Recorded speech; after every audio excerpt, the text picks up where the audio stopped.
Well, we're nearing conclusion of our series of 10 triggers leading to a fear-based mindset or emotional reaction. Trigger number 9, loss of independence. Life may certainly throw some unexpected challenges our way, right? But when somebody fears a loss of independence, there are some typical emotions and behaviors that show up. Here are the top 7. Number 1, anxiety and worry. People becoming anxious about the potential changes that could limit their independence. Defensiveness, losing independence is a very sensitive area of life. As we'll talk about, treat it gingerly. Frustration or anger.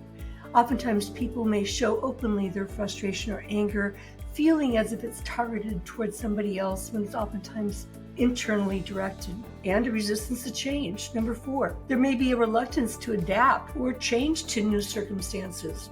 Depression or sadness. This can certainly dampen someone's spirits when they see things they're used to being taken away. They may even become assertive or aggressive, trying to exert some control over what they feel is rightfully theirs, their own affairs. Withdrawal or isolation. They may actually withdraw from family interactions, social engagements, even discussing the topic. They're afraid to face what could be coming their way.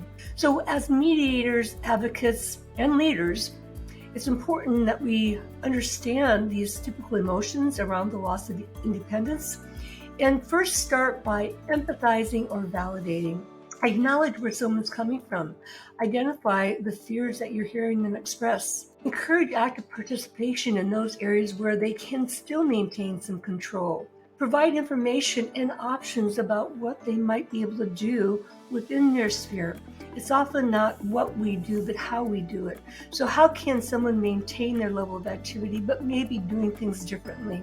It helps to also highlight the benefits and positive aspects from making change.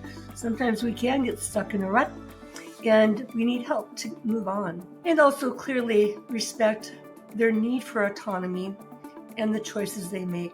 Again, how do we keep them safe and yet give them some degree of control over their life? And of course, provide them with emotional support. Provide them with resources that can be helpful, supportive, and available to them.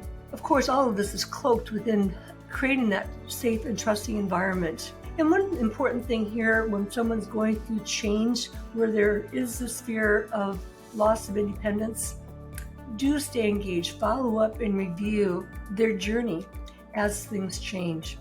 Help remind them that they do have the strength to adapt, and there are different ways to maintain autonomy. Trigger number 9, loss of independence.